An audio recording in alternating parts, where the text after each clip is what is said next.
جہاں تمہارا گمان بھی نہیں جائے گا. اس کی برکت سے اللہ پاک دلوں کے زنگ کو دور فرماتا ہے. آئیے پیارے اسلامی بھائیوں، اللہ کو معافی مانگنا، دل سے پکارنا کتنا پسند ہے. میں آپ کو ایک بہت ہی خوبصورت واقعہ بتاتا ہوں، اور یہ واقعہ ہے حضرت موسیٰ علیہ نبینا علیہ السلام کا. اللہ پاک نے حضرت موسیٰ علیہ نبینا علیہ السلام نے ایک بار اپنی مناجات میں عرض کیا، یا اللہ یا رب. اللہ پاک کی طرف سے جواب آیا، لبیک یا موسیٰ. آپ نے عرض کیا، اللہ تو میرا مالک ہے، تو تو خالق ہے، میں تو تیرا بندہ ہوں. ارشاد ہوا، مجھے یہ پسند ہے کہ جب مجھے کوئی میرا بندہ یا رب پکارے تو میں اسے لبیک کہہ کر جواب. اللہ فرما رہا ہے، حضرت موسیٰ نے عرض کی، یا رب کیا یہ ہر مطیع بندے کے لیے ہے؟ کیا ہر نیک آدمی کے لیے ایسا ہے کہ جب تجھے وہ پکارے تو تو لبیک فرماتا ہے؟ سنو، اللہ فرماتا ہے ہاں، بلکہ ہر گناہگار بندے کے لیے بھی ہے. حضرت موسیٰ نے عرض کی، یا اللہ فرما بردار تو تیری اطاعت کرتا ہے. وہ بات تو سمجھ آ رہی ہے، گناہگار پر یہ کرم کس وجہ سے؟ اے ہے، سنو میرے رب کیسا کریم ہے. فرماتا ہے، اے موسیٰ اگر میں بھلائی کرنے والے کو اس کی بھلائی کا بدلہ دوں اور برائی کرنے والے پر اس کی برائی کی وجہ سے احسان نہ کروں تو میرا جود و کرم کہاں جائے گا؟ اللہ فرماتا ہے میرا پھر کرم، میری رحمت کس لیے ہے؟ برائی کرنے والا بھی، گناہ کرنے والا بھی مجھے پکارتا ہے، میں اسے بھی لبیک کہہ کر جواب دیتا ہوں. حضرت موسیٰ علیہ نبینا علیہ السلام کو ایک بار وہی نازل ہوئی کہ اے موسیٰ فلاں علاقے میں جاؤ، ہمارا ایک نیک بندہ اس کا انتقال ہو گیا ہے، جا کے اس کو غسل دو، اس کو کفن دو اور اس کا جنازہ. حضرت موسیٰ وہاں پہنچ گئے، اور جب وہاں جا کر آپ نے لوگوں سے کہا کہ مجھے فلاں بندے کے پاس لے جاؤ جس کا انتقال ہوا ہے، مجھے غسل دینا ہے، کفن پڑھنا ہے، جنازہ پڑھنا ہے. لوگوں نے کہا، حضرت یہ تو زمانے کا گناہگار، بڑا بےہودہ، بڑا بدکار شخص تھا، آپ کو رب کا حکم تھا، آپ نے غسل بھی دیا، کفن بھی پہنایا، جنازہ بھی پڑھا، پھر رب کی بارگاہ میں عرض کی، مولا بندے تو یہ کہہ رہے ہیں یہ تو بہت برا آدمی تھا، تو نے مجھے بھیجا اور فرمایا تیرا پیارا بندہ، میں نے جنازہ بھی پڑھ دیا، غسل اور کفن بھی دیا. پھر آپ سوچیں کہ کسی کا جنازہ حضرت موسیٰ پڑھ دیں تو اس کی تو بخشش کا تو کوئی مسئلہ کوئی نہیں نا، وہ تو اللہ کے نبی جس کا جنازہ پڑھے غسل دے، تو یا اللہ تو نے ایسا انتظام فرما دیا. رب کریم کی طرف سے پتہ کیا جواب آتا ہے؟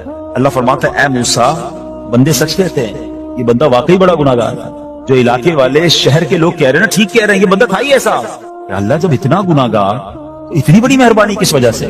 ارشاد ہوا، اے موسیٰ اس بندے نے مرنے سے پہلے مجھ سے 5 کلمات کے ذریعے بات کی، مناجات کی، مجھے پکارا، 5 سینٹنس تھے، 5 کلمے تھے، اور اے موسیٰ اس کی وجہ سے میں نے اس کی مغفرت فرما دی.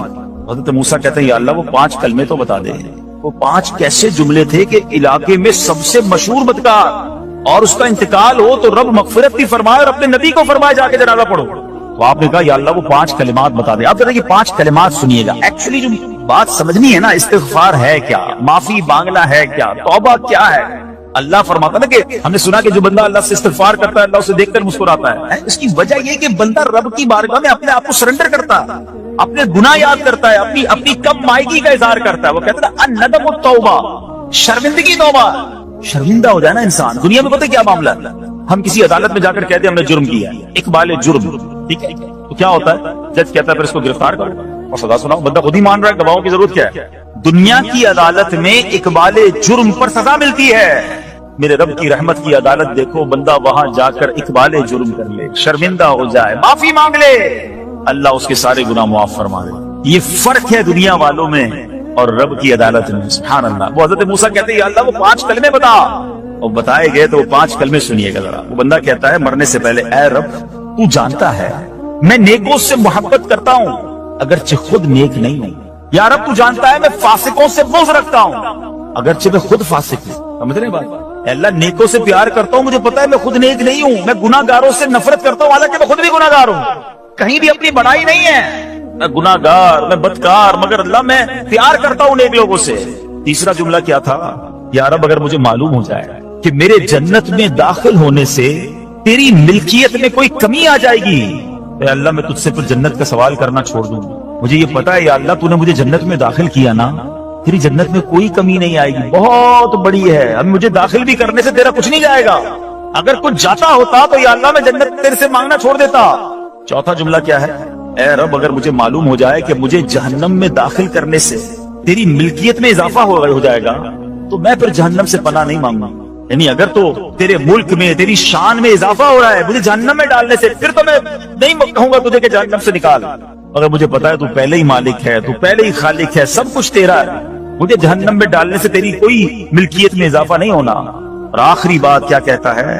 یا رب اگر تو مجھ پر رحم نہ کرے گا تو پھر کون کرے گا.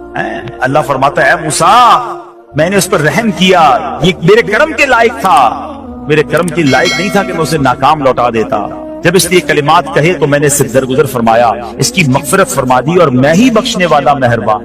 تو اے میرے پیارے اسلامی بھائیوں, آج وہ کام سیکھ کے جانا ہے, سمجھ کے جانا ہے, جس کو جو بندہ کرتا ہے تو رب کی رحمت گویا مسکراتی ہے. وہ یہ ہے کہ اللہ سے معافی مانگتے رہیں, استغفار کرتے رہیں, اللہ کو راضی کرنے کی کوشش کرتے رہیں, اپنے گناہوں پر ندامت رکھیں.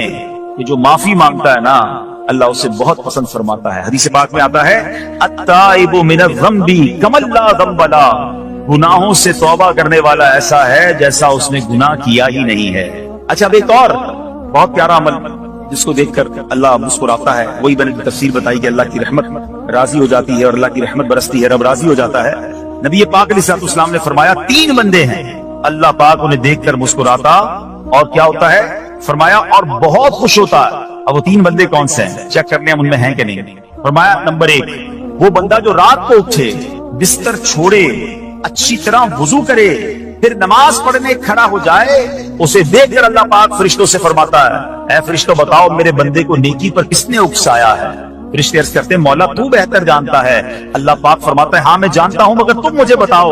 فرشتے عرض کرتے ہیں اے مالک کریم تو نے اسے ایک چیز یعنی جہنم کا خوف دیا ہے, یہ اس سے ڈرتا ہے. اے اللہ تو نے ان کو ایک چیز جنت کی امید دلائی ہے, یہ اس کی امید رکھتا ہے. اللہ یہی خوف اور امید ہے جس نے اسے رات کی نیند قربان کر کے تیرے حضور کھڑے ہونے پر ابھارا ہے. اب اللہ پاک فرماتا ہے اے فرشتوں گواہ ہو جاؤ کہ جس چیز سے ڈرتا ہے یعنی جہنم سے ڈرتا ہے, میں نے اپنے اس بندے کو اس سے امن بخشا, اور جس کی امید رکھتا ہے یعنی جنت کی, میں نے جنت اس پر واجب کر دی.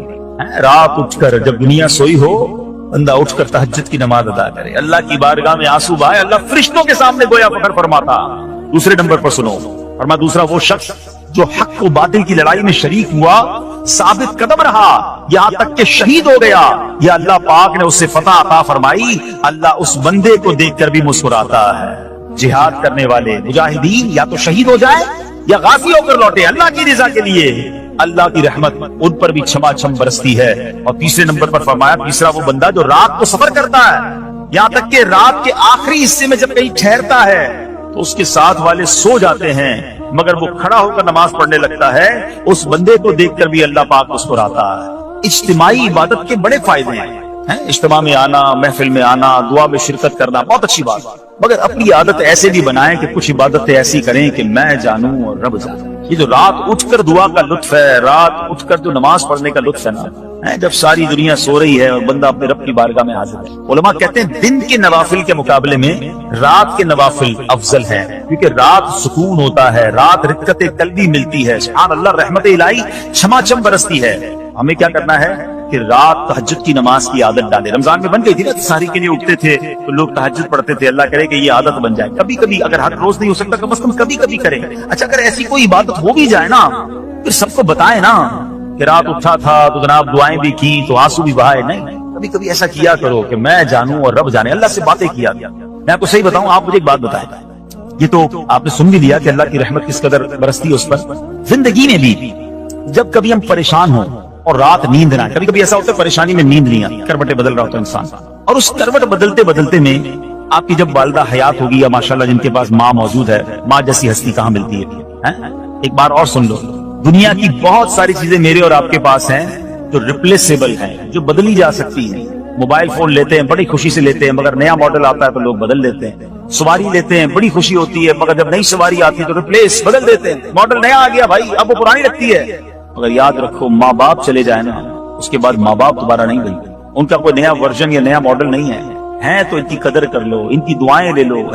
تو بہرحال آپ کبھی کبھی تکلیف میں ایسا ہوا ہو کہ رات کو نیند نہ آئی ہو, بے قرار ہو کر ماں کے پاس گیا, آنکھوں میں آنسو لے کر کہ ماں میں پریشان ہوں, بیمار ہوں, یا قرضے میں ہوں, یا فلاں پرابلم ہے. ماں نے کیا کیا تھا, کروٹ بدل کر سو گئی تھی کہ بیٹا تو جان تیرا کام جانے, یا ماں خود بھی بیدار ہو گئی, سینے لگایا اور دعا کرنا شروع کر دی. ہم روئے تو ماں بھی روئی.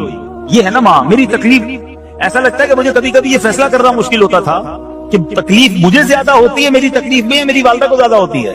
بیمار میں ہوں, تکلیف اسے, یہ رشتہ کہاں ملتا ہے. مگر مجھے ایک بات بتاؤ, جب میری تکلیف پر رات نیند چھوڑ کر بستر چھوڑ کر میں ماں کے پاس گیا, ماں نے سینے لگایا, تو اگر میں اپنا بستر چھوڑ کر آنکھوں میں آنسو لیے میری ماں سے مجھے کہیں زیادہ پیار کرنے والے رب کی بارگاہ میں چلا گیا تو اس کی رحمت کیا مجھے مایوس کر دی؟ میری ماں کے دل میں جو ممتا ہے نا وہ بھی میرے رب نے ڈالی ہے، تو رب کی رحمت کتنی ہوگی؟ کبھی کبھی اللہ کی بارگاہ میں رات کے سپہر حاضر ہوا، جو پرابلم ہے آپ کی، جو مشکل ہے آپ کی، آپ یقین کریں، آپ اللہ کی بارگاہ میں تہجد کے وقت رات کے آخری پہر آنسو بہائیں، دعائیں کریں، نوافل پڑھیں، پھر دیکھیے آپ کے دل کو تسلی کیسے ہوتی ہے، آپ کا ایمان تازہ ہو جائے گا، اور آپ نے دیکھا کہ ایسے وقت عبادت کرنے والوں سے رب کتنا راضی ہوتا ہے۔ اللہ کرے یہ بات ہمیں سمجھ آ جائے۔ اسی طرح عظیم صحابی حضرت عبداللہ بن مسعود رضی اللہ عنہ سے روایت ہے، پیارے آقا مکی مدنی مصطفیٰ صلی اللہ علیہ وسلم نے فرمایا، ایک بندہ رات کو اٹھتا ہے، اچھی طرح وضو کرتا ہے، پھر اللہ پاک کی حمد کرتا ہے، اس کی بزرگی بولتا ہے، اپنے نبی علیہ الصلوۃ والسلام پر درود پڑھتا ہے، قرآن کھول کر پڑھنا شروع کر دیتا ہے، یہ وہ بندہ ہے جسے دیکھ کر اللہ پاک مسکراتا ہے اور فرماتا ہے، دیکھو میرا بندہ عبادت کر رہا ہے جبکہ اسے میرے سوا کوئی نہیں دیکھ رہا۔ اللہ، یہ کاش ہمیں عادت مل جائے کہ ہم اکیلے میں عبادت کریں، انفرادی عبادت کریں، میں جانوں میرا رب جانا، کبھی تلاوت کریں، کبھی درود پڑھیں، کبھی دعائیں کریں، کبھی آنسو بہائیں، سبحان اللہ، اس کا مزہ ہی اور ہے۔ ہاں کبھی ایسا ہونا چاہیے، ہم محفل میں عشق رسول کے عالم میں رو بھی پڑھتے ہیں، مدینے کی یاد ہو، نعت شروع ہو تو ہماری آنکھوں میں آنسو آ جاتے ہیں، یہ بھی اچھی بات ہے، مگر کبھی کبھی رات ایسی بھی ہونی چاہیے کہ دل میں ہو یاد تیری گوشئے تنہائی، دل میں ہو یاد تیری گوشئے تنہائی ہو، پھر تو خلوت میں عجب انجمن آرائی۔ کبھی زندگی میں ایسی راتیں بھی آنی چاہیے، وہ ہے نا، جاگ اٹھا اشکوں کا مقدر، عشق نبی میں روتے روتے کیسی گزری رات نہ پوچھو۔ کبھی کبھی ایسی رات بھی گزرنی چاہیے کہ آقا کی یاد میں آنسو بہ رہے ہوں، مدینے کی یاد میں، گھر والوں کو بھی پتہ نہ چلے، ہلکی ہلکی آواز میں کبھی نعت شریف لگا لیا کریں، کبھی مناجات لگا لیا کریں، ہم پتہ نہیں کیا دیکھتے دیکھتے سوتے ہیں۔ کاش انہی تصورات میں آنکھیں بند ہوں کہ میں سو جاؤں یا مصطفیٰ کہتے کہتے، میں سو جاؤں یا مصطفیٰ کہتے کہتے، کھلے آنکھ صلی اللہ کہتے کہتے۔ جو مدینے کے تصور میں سوتے ہیں نا، پھر خواب میں زیارت بھی کر لیتے ہیں۔ خواب کا ایک فنامنا یہ بھی ہے، آپ جس چیز کے بارے میں سوچتے ہوئے سوتے ہیں نا، عموماً گندی باتیں دیکھ کر، گندی چیزیں دیکھ کر سوتے ہیں، پھر ایسے ڈراؤنے خواب بھی آتے ہیں، انہیں ٹینشن بھی آتی ہے، فلموں میں بھی ماردار دیکھی، خواب میں بھی لڑائی جھگڑے دیکھ رہے ہیں۔ جو مدینے کی یادوں میں سو رہا ہے، جو باوضو سو رہا ہے، جو اللہ کا ذکر کر کے سو رہا ہے، جو نوافل پڑھ کے سو رہا ہے، پھر دیکھو خواب میں بھی کہاں کہاں کی سیر کرے گا انشاءاللہ۔ تو اپنی خلوتوں کو اچھا کریں، اپنے اکیلے وقت کو بھی خوبصورت کریں، آنسو بہائیں، اور سبحان اللہ تہجد پڑھنے والوں کے چہروں پر نور بھی آ جاتا ہے۔ ہاں یہ ایک الگ نعمت انہیں ملتی ہے، اللہ نصیب فرما دے۔ اچھا ایک اور خوبصورت کام ہے، اللہ کریم جنہیں دیکھ کر مسکراتا ہے۔ فرمایا حضرت ابو سعید خدری رضی اللہ عنہ فرماتے ہیں، رسول ذی شان مکی مدنی سلطان صلی اللہ علیہ وسلم نے فرمایا، 3 بندوں کو دیکھ کر اللہ پاک مسکراتا ہے، وہ قوم جو نماز میں صفیں سیدھی کرتی ہے، اور وہ بندہ جو اللہ پاک کی راہ میں جہاد کرتا ہے، تیسرا وہ بندہ جو رات کے اندھیرے میں عبادت کرتا ہے، انہیں دیکھ کر اللہ پاک مسکراتا ہے۔ جہاد والی بات اور رات والی عبادت کی بات تو ہو گئی، اب اس میں نئی بات سیکھنے کو ملی، صفیں درست کرنے والی۔ اب روز نماز پڑھ رہے ہیں، صفیں درستی کر رہے ہوتے ہیں، امام صاحب کہہ کے تھک جاتے ہیں، کاندھے سے کاندھا ملائیں، صفوں کو سیدھا کریں، صفوں کو سیدھا کرنے والوں کو دیکھ کر رب کی رحمت مسکراتی ہے، رحمت برستی ہے۔ اب یہ کتنا آسان کام ہے، مگر اس کی طرف بھی توجہ نہیں ہوتی ہے۔ یا